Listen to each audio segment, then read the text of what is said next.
और कल Chennai super Kings और रॉयल चैलेंजर्स बैंगलोर के बीच एक रोमांचक मुकाबला खेला गया और ऐसा लगा कि महेंद्र सिंह धोनी ने मैच को ऑलमोस्ट जीत लिया है चेन्नई सुपर किंग्स के लिए, लेकिन फिर आखिरी गेंद का रोमांच सामने आया और सिर्फ एक रन से चेन्नई सुपर किंग्स ने इस मुकाबले को गंवा दिया। इस पर बात करने के लिए हमारे साथ हमारे क्रिकेट एक्सपर्ट मनिंदर सिंह और साथ ही साथ मेरी सहयोग भी है, दामनी भी है, सोनल भी है, सबसे हम बातचीत करेंगे। लेकिन सबसे पहले आपको रिपोर्ट दिखाते हैं किस तरीके से महेंद्र सिंह धोनी मैच को खींच कर लाए। बिल्कुल दहलीज पर खड़े थे जीत की, लेकिन फिर एक रन से चेन्नई सुपर किंग्स ने इस मैच को गंवा दिया।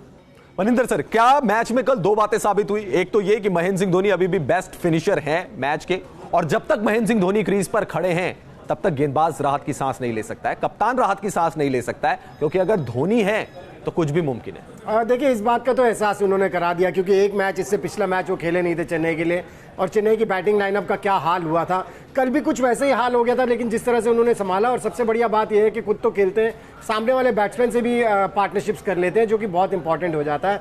और मैं फिर से दोहराऊंगा, मुझे 2 साल हो गए ये बात कहते हुए कि इंडियन टीम को नंबर 4 का बैट्समैन नहीं मिल रहा है। इनको नंबर 4 पर अगर आप खिलाएंगे तो आप अंदाजा लगाएं कितना टाइम इनको मिलेगा अपनी इनिंग्स को बिल्ड करने के लिए। 50 ओवर्स की क्रिकेट की मैं बात कर रहा हूं, और वर्ल्ड कप में जो इतना इंपॉर्टेंट रोल हम बता रहे हैं धोनी का, अगर आप उनको नंबर 4 पर बैटिंग कराते हैं तो देखिए कितना कॉन्ट्रीब्यूट कर सकते हैं। अरे भाई, अगर कोई 5 और 6 पर जाकर फिनिश कर सकता है तो 4 से क्यों नहीं फिनिश कर सकता है? सो ऐसा भरोसा मुझे लगता है धोनी पर दिखाना होगा, जो उनके पास एक्सपीरियंस है उसका पूरा फायदा उठाना चाहिए। मनिंदर सर, कल कैलकुलेशन बड़ी अच्छी रही और आपको पता है हरभजन सिंह ने एक बार कहा था कि 6 कैलकुलेट कर लेते हैं कि यहां से हमें कितने छक्के लगाने, अगर इतने छक्के लगा लेंगे, 16 गेंदें पड़ी, अगर हम 8 छक्के यहां पे लगा लेंगे तो हमारा 48 रन बन जाएंगे। इस तरीके से कैलकुलेशन होती है। कल लास्ट बॉल की कैलकुलेशन कुछ खराब हो गई महेंद्र सिंह धोनी से, क्योंकि ऐसा लगा कि हिट लगाने जा रहे हैं, शार्दुल ठाकुर प्रिपेयर नहीं थे कि आखिरी गेंद पे एक सिंगल भी लिया जा सकता है, और वहीं लग रहा है कि कुछ मिसिट हो गया, बॉल आई नहीं बैट पे, और वो जो सिंगल लिया जा सकता था, सुपर ओवर तक मैच को पहुंचाया जा सकता था, वो नहीं पहुंच सका। देखिए, खुदा तो नहीं है, लेकिन उनसे आप हर बार यही एक्सपेक्ट करेंगे कि हर बार फिनिश करेंगे, ऐसा हो नहीं सकता है। आपको बाकी टीम से भी कंट्रीब्यूशन चाहिए। लेकिन देखिए, मैच को कहां से कहां खींच के ले गए, क्योंकि एक स्टेज ऐसी थी, लग ही नहीं रहा था कि चेन्नई की टीम आसपास भी आ पाएगी जो 161 रन का टारगेट उनको बनाना था। लेकिन कितना आपने जो बात की कैलकुलेटिव होने की, अगर कैलकुलेटिव ना होते महेंद्र सिंह धोनी तो इतनी सक्सेस उन्हें मिल सकती थी एज ए कैप्टन। सो ये तो इनकी बड़ी खास बात है कि इनको आइडिया रहता है कि कब किस सिचुएशन में क्या प्लानिंग करनी है और किस तरह से उसको अप्रोच करना है। यही तो इनकी खास बात है, और इसी वजह से एक टाइम ऐसा था जब इनको best finisher of the world कहा जाता था, क्योंकि वो उनको अंदाजा लग जाता था कि किस स्टेज पर जाकर उनको एक्सेलरेट करना है, किस स्टेज पर उनको सिंगल निकालते रहना है। ये इनकी बड़ी खास बात रही है, जिसकी वजह से इतने सक्सेसफुल रहे। जी हाँ, बिल्कुल। और कल तो ऐसा लगा कि बस एक वक्त ऐसा था कि शायद रॉयल चैलेंजर्स बैंगलोर आराम से इस मैच को जीत जाएंगे, लेकिन जब धोनी ने हिट्स लगाने शुरू किए, धोनी ने छक्के मारने शुरू किए, तो फिर ऐसा लगा कि आखिरी गेंद में 2 ही रन तो बनाने, वो भी बन जाएंगे। दामनी, कल आप मैच देख रहे थे, आपने एंजॉय किया मैच को? बहुत ज़्यादा। मेरे को तो लग रहा था कि चेन्नई सुपर किंग्स जीत जाएगी, मैं उन्हीं की साइड थी, लेकिन हाँ, विराट कोहली की टीम जीत गई। तो वो इंडियन टीम के भी कैप्टन है, तो मैं चाहती भी थी कहीं ना कहीं कि वो जीत जाए। उनका जीतना बड़ा वो था, इम्पोर्टेंट था कि कल के मैच में वो जीत जाते, और ताकि उनको मोटिवेशन मिलती वर्ल्ड कप में जाने वाले। जी, चलिए सोनल से भी सवाल पूछ लेते हैं। सोनल, कल आप रात में पूरी भर मैच देख रहे थे, एक्साइटेड एक मैच था, फिनिश पसंद आया आपको या नहीं आया?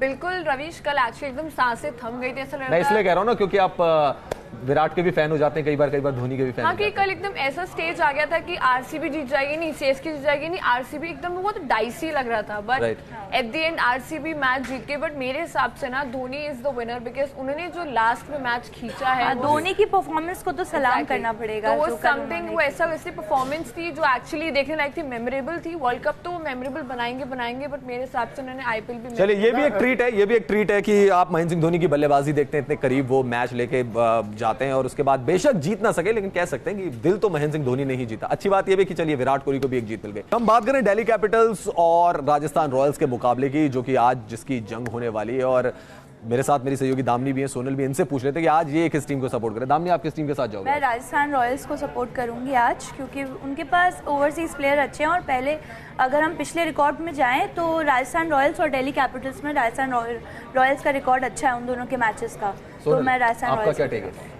रवीश, मैं दिल्ली कैपिटल्स की साइड हूँ, बिकॉज मतलब ऑब्वियसली मैं दिल्ली की हूँ, तो शायद मेरा एक सॉफ्ट कॉर्नर है दिल्ली के लिए, तो मैं दिल्ली कैपिटल्स को सपोर्ट करूँ। क्योंकि अगर उनके हम पिछले मैचेस की बात करें तो उन्होंने अपने घर में भी एक मैच जीत लिया, एंड काफ़ी मैचेस उन्होंने जीते, वो 6 मैच जीत चुके हैं। तो मेरे हिसाब से कि इस बार भी उनका मोमेंटम काफी अच्छा चल रहा है रवीश, अगर हम देखें तो काफी अच्छे प्लेयर्स है, ऋषभ पंत है, लामी छाने हैं, काफी अच्छे प्लेयर है, तो मेरे हिसाब से आज वो टक्कर दे सकते हैं राजस्थान रॉयल्स को। मनी सर, किसका पलड़ा भारी है? उस टीम का जिसने अपने घर में मुकाबला जीत के फाइनली बताया कि अब हमारे पास एक स्ट्रेटेजी तैयार है, हम अपने घर में ही मुकाबला जीत सकते हैं, सिर्फ बाहर ही नहीं जीतेंगे, अपने घर में भी जीतेंगे, जिसके पास अच्छी बैटिंग लाइनअप अब नजर आ रही है, यंगस्टर्स नजर आ रहे हैं, और कगिसो रबाडा जैसा एक गेंदबाज है, पेसर, और अगर बात करें स्पिनर की, जो सोनल भी करी थी, लेमी छाने, जिन्होंने जबरदस्त गेंदबाजी की, या आप जाएंगे राजस्थान रॉयल्स के साथ जिसमें कप्तानी चेंज की गई और स्टीव स्मिथ ने बल्ले और कप्तानी दोनों से जलवा दिखाया। नहीं देखें, अगर आप देखें तो टीम तो दिल्ली की बेहतर है, इसमें तो कोई शक की बात नहीं है, और जैसे आपने बताया अपने होम ग्राउंड के ऊपर भी मैच जीत के वो जा रहे हैं, तो वो भी कॉन्फिडेंस होगा। और यहाँ की भी पिच, राजस्थान की भी पिच शुरू में तो जयपुर की पिच काफ़ी बढ़िया थी बैटिंग के लिए, लेकिन अब ये भी स्लो हो चुकी है। सो दिल्ली के प्लेयर्स को अब ऐसा लग रहा है कि प्लान करके अपनी इनिंग्स को आगे बढ़ाया, जिस तरह से दिल्ली में मैच जीता था उस स्लो पिच के ऊपर। सो मुझे लगता है कि दिल्ली का पलड़ा भारी रहने वाला है। और राजस्थान के लिए जो सबसे बड़ा एक झटका लगा है, बटलर वापस चले गए हैं। सो उनके बिना, क्योंकि उनका अगर आप देखें जितना भी मैचेस जीते हैं उनका बड़ा कंट्रीब्यूशन रहा है, बल्कि उनका कंट्रीब्यूशन रहा है तो मैचेस क्लोज भी गए हैं जो वो हारे हैं। सो उनके बिना मुझे लगता है काफ़ी कमज़ोर पड़ जाएगी राजस्थान। एक चीज और भी है मनी सर, अगर मैं दिल्ली की बात करूं कि Shreyas Iyer as a captain वो बल्ले से रन बनाने लग गए, ये शायद एक अच्छा साइन है। शिखर धवन के बल्ले से रन आ गए, लेकिन जो शायद थोड़ी सी परेशानी डाल रहा होगा वो ये कि ऋषभ पंत, जिनके इतनी हाइप थी और स्टार्ट भी बहुत अच्छा किया था, 79 रन की जो इनिंग खेली थी मुंबई इंडियंस के खिलाफ, उसके बाद से उनकी परफॉर्मेंस डाउन हुई है। बाकी बल्लेबाजों ने थोड़ा अपने आप को इंप्रूव किया। देखिए, ऋषभ पंत के लिए एक चीज कहूंगा मैं, बड़े टैलेंटेड प्लेयर हैं, इसमें कोई शक की बात नहीं है। रवीश, आपको याद होगा मैंने अपनी जब वर्ल्ड कप की टीम बनाई थी, मैंने उनको अपनी वर्ल्ड कप की टीम में भी डाला था, लेकिन इररिस्पॉन्सिबल क्रिकेटर है, अपनी जिम्मेदारी को समझते नहीं है। और प्रॉब्ली जब आप 20-22 साल के होते हैं, आपको एहसास नहीं होता है कि आपसे क्या उम्मीद की जाती है, और कई बार ये भी एहसास नहीं होता है उस उम्र में कि आप कितने टैलेंटेड हैं। सो वो थोड़ी सी कमी वहां पर उनकी दिख रही है, जिसकी वजह से वो कंसिस्टेंटली परफॉर्म नहीं कर पाए। और अब बात करते हैं अफगानिस्तान क्रिकेट टीम की, जो वर्ल्ड कप के लिए तैयार हो चुकी है। अफगानिस्तान ने वर्ल्ड कप के लिए अपनी 15 सदस्यीय टीम का ऐलान कर दिया है। गुलबदीन नई वर्ल्ड कप टीम की कमान संभालेंगे। 15 सदस्यीय टीम में राशिद खान, मोहम्मद नबी, मोहम्मद शहजाद और मुजीबुर रहमान के रूप में अनुभवी खिलाड़ी हैं। इसके अलावा पूर्व कप्तान असगर अफगान और तेज गेंदबाज हामिद हसन को भी टीम में शामिल किया गया है। हमारे साथ मनी सर मौजूद थे, दामनी और सोनल भी हमारे साथ मौजूद थे। आप सबका बहुत बहुत शुक्रिया। फिलहाल इस खास पेशकश में इतना ही। देखते रहिए न्यूज़ नेशन, क्योंकि खबरों का सिलसिला यहां कभी नहीं थमता।